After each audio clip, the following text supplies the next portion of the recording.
Most press break plays look great on a clipboard but fall apart after the first trap. In this video, I'm not going to show you rigid plays to break a press. I'll show you how to prepare your players to handle pressure so they can break any press they face in a game. I'll walk you through 4 key principles, and for each one, I'll show you a small-sided game you can use in practice to train the exact skills your players need against pressure.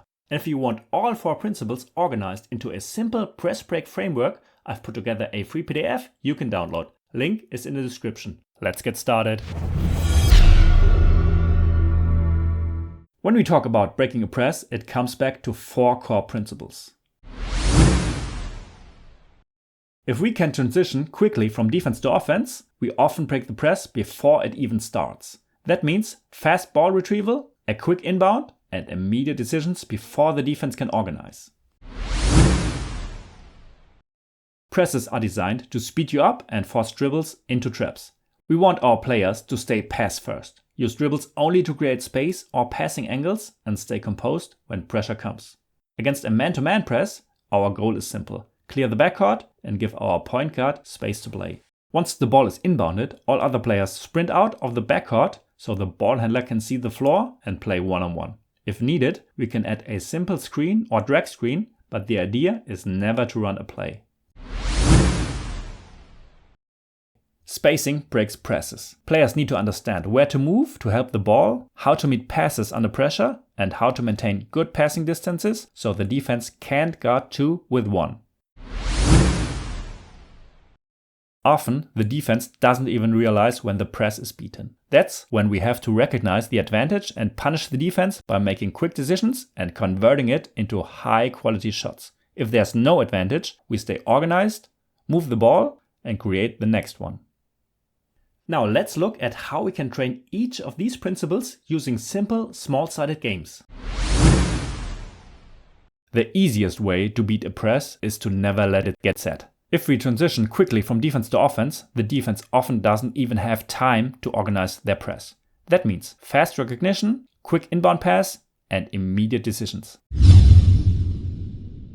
We start with a normal 3-on-3 game. As soon as the defense gains possession, either with a steal, a rebound, or after a made basket, they immediately become the offense and sprint into transition toward the opposite basket. At the same time, the original offensive team leaves the floor and 3 new defenders rotate in from the sideline. The same rotation happens on the other side. Every change of possession triggers a full transition and a new defensive group. So players are constantly switching from defense to offense, and they are forced to recognize transition moments.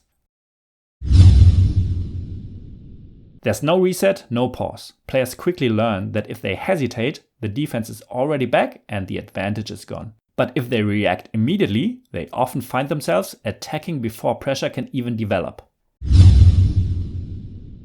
You can increase or reduce the pressure by adjusting where the waiting players start. Closer to the ball means more backcourt pressure. Deeper positions can encourage long passes. You can also add time constraints. 4 seconds to cross half court, 8 seconds to finish the possession. Or limit dribbles to 1 or 2 to force quick decisions and ball movement. Presses are designed to speed you up. They want you to put the ball on the floor, dribble into pressure, and make rushed decisions. Players need to get used to being under pressure, protecting the ball, and making good decisions when space disappears. The goal for the offense is to advance the ball into the opponent's end zone. That means behind the baseline. You score by getting the ball across the end line. The defense gains possession in 2 ways, either by stealing the ball or by touching the ball handler with both hands. One hand doesn't count. If the offense reaches the end zone, possession switches and the other team immediately attacks the opposite direction. This game creates constant pressure. Players feel trapped, but they are not allowed to rely on the whistle. They quickly learn. Dribbling into traffic is risky. Retreating creates space, and moving the ball beats pressure. Passing becomes the safest way forward.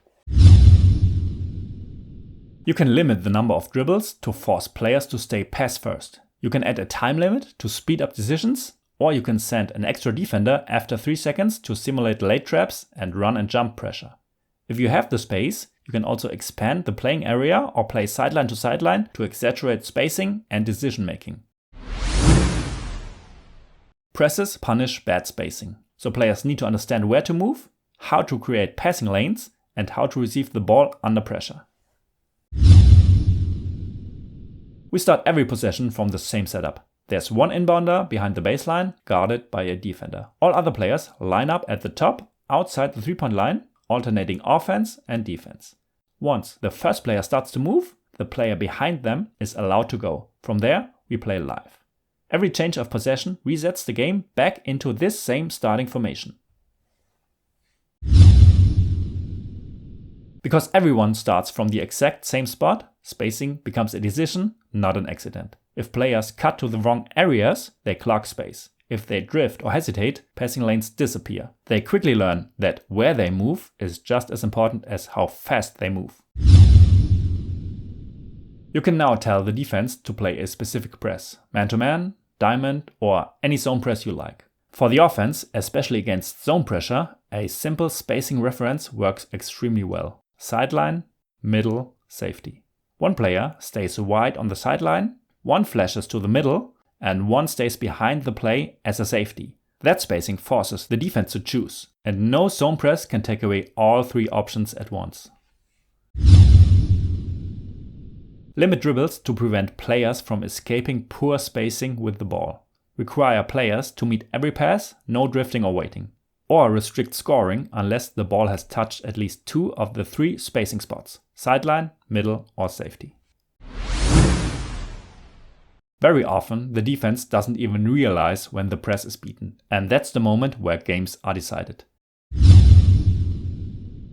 We start with the ball handler in the center circle. All other offensive players are spaced around the arc. Every defender starts inside the lane.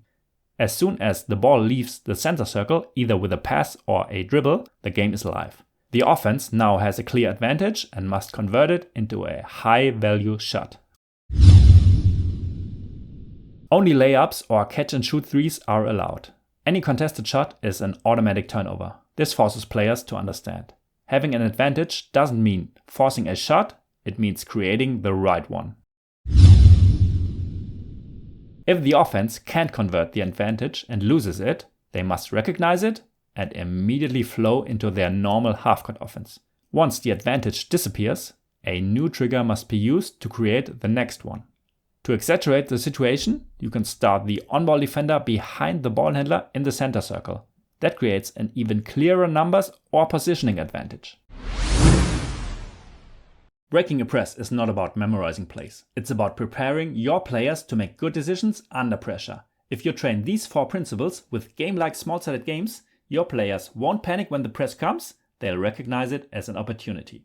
If you want all 4 principles organized into a simple press break framework, you can download the free PDF. The link is in the description. See you on the next one.